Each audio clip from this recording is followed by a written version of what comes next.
बात की सास पार्ट 2। अब तक आपने सुना कि कावेरी जी अपनी तीनों बेटियों ईशा, मोहिनी और सुहाना की शादी 3 घर जमाई लड़कों के साथ करवा देती है।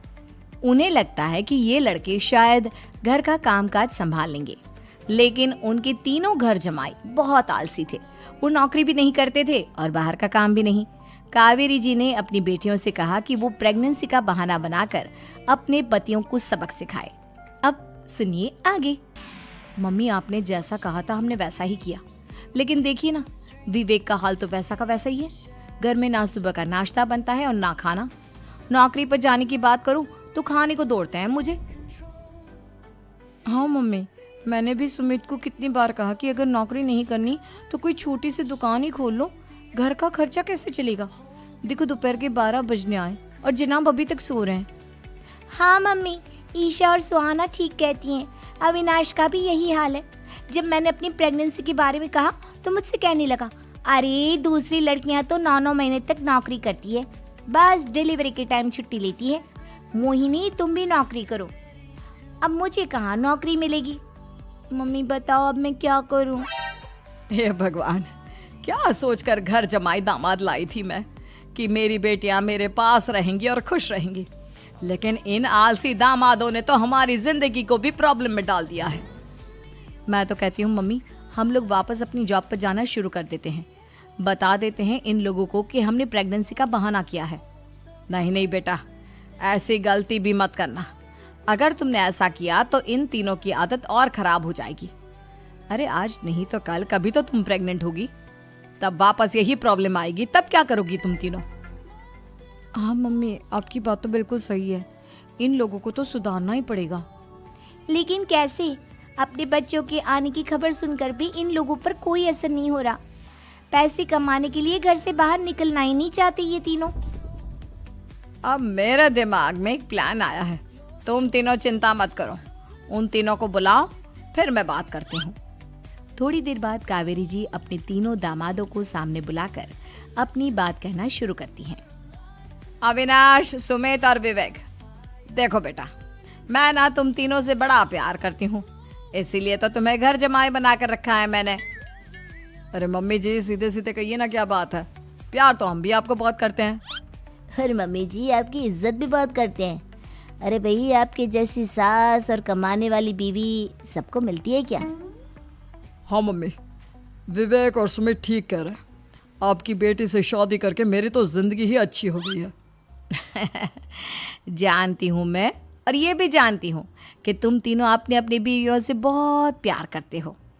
बेटा, बात ऐसी है कि हमारे कुल गुरु ने कहा है कि प्रेग्नेंट होने के बाद मेरी तीनों बेटियां शुरू के 4 महीने हमारे गांव में जाकर रहेगी, जहां मेरे चाचा जी रहते हैं।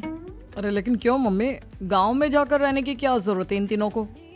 वो क्या है ना बेटा, हमारे परिवार को एक श्राप है।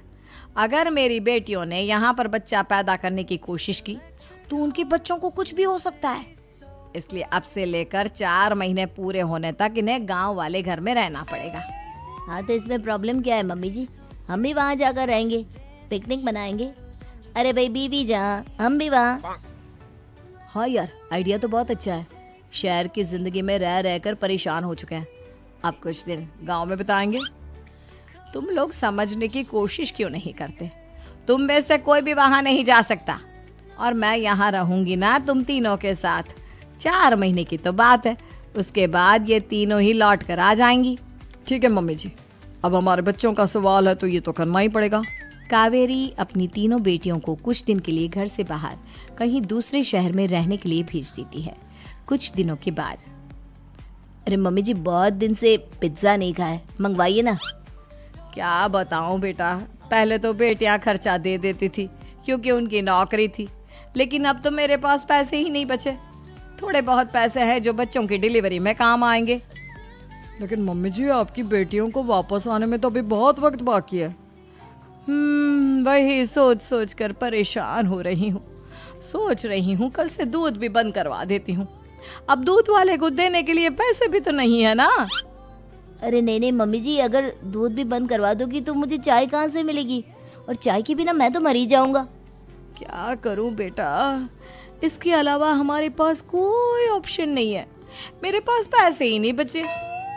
इस तरह कावेरी जी धीरे धीरे अपने तीनों दामादों को पैसे देना बंद कर देती हैं और घर में खाने पीने की चीजें लाना भी बंद कर देती है। अब वो तीनों बुरी तरह से परेशान होने लगे थे और इसलिए एक दिन तीनों प्लान करके घर से बाहर निकलते हैं और बाजार में जाने के बाद यार अच्छा खाना खाए हुए कितने दिन हो गए, पता नहीं कब अच्छा खाना मिलेगा। हमारी बीवियों के जाने के बाद तो हमारी हालत भिखारियों जैसी हो गई है यार। कुछ भी हो, मुझे तो आज पिज्जा खाना ही खाना है। जेब में 1 रुपया नहीं है और पिज्जा खाएगा, कहाँ से आएंगे पैसे? अरे देख वहाँ सामने बोर्ड पर क्या लिखा हुआ है, कंप्यूटर पर काम करने के लिए एक आदमी की आवश्यकता है। भाई मैं तो जा रहा हूँ, काम करूँगा और शाम तक पैसे लाकर आराम से पिज्जा खाऊंगा। जा जा, तुझे कोई काम नहीं देने वाला, हम तो घर जा रहे हैं। चल भाई सुमित। सुमित और अविनाश वहाँ से चले जाते हैं और विवेक उस कंप्यूटर शॉप पर सारा दिन काम करके 5,000 रुपये कमा कर घर लौट कर आता है और अपने खाने के लिए अच्छी अच्छी चीज़ें भी लेकर आता है। ये देखकर विवेक और सुमित के दिल में भी कुछ पैसे कमाने की इच्छा जागती है। अरे सुबह सुबह कहाँ चल दिए तुम?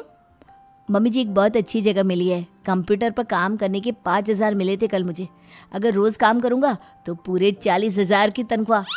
अरे वाह, ये तो बहुत अच्छी बात है दामाद जी, आपको जाना ही चाहिए। सुमित और अविनाश विवेक को इस तरह तरक्की करते देखकर परेशान हो जाते हैं और वो दोनों भी काम की तलाश में निकल पड़ते हैं। धीरे धीरे उन दोनों को भी काम मिल जाता है। अब कावेरी के तीनों दामाद छोटी मोटी नौकरी करके अच्छा पैसा कमाने लगे थे। एक दिन कावेरी उन्हें अपने पास बुलाती है। अरे वाह, विवेक 40,000 कमा लेता है, अविनाश 60,000 और सुमित तुम भी 40,000 के आसपास कमा ही लेते हो। कुल मिलाकर तुम अच्छे खासे पैसे कमा रहे हो बेटा। हाँ मम्मी जी, बहुत मजा आता है जब महीने के एंड में मोटी रकम हाथ में आती है। पूछिए मत मम्मी जी, घर में रहकर रोटी बना बना कर औरतों जैसा महसूस होने लगा था मुझे तो। हाँ बेटा, तुम तीनों की बात तो बिल्कुल ठीक है और जानते हो अब तुम तीनों की पत्नियां भी वापस लौट कर आने वाली है। लेकिन मम्मी जी अभी तो उन्हें गए सिर्फ 2 महीने हुए हैं, आपने तो कहा था वो 4 महीने के बाद लौट कर आएंगी। ऐसा कुछ नहीं है बेटा, मैं सिर्फ तुम तीनों को सबक सिखाना चाहती थी कि आदमी घर में बैठकर बीवी की कमाई खाता हुआ अच्छा नहीं लगता। इस दुनिया में हर इंसान को मेहनत करनी चाहिए, काम करना चाहिए, चाहे वो औरत हो या आदमी, ताकि अपने परिवार को संभाल सके।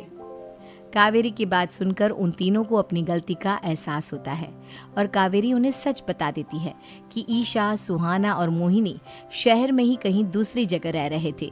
शाम के वक्त उन तीनों की पत्नियां लौट कर आ जाती है और कावेरी जी का परिवार एक खुशहाल परिवार की तरह रहने लगता है।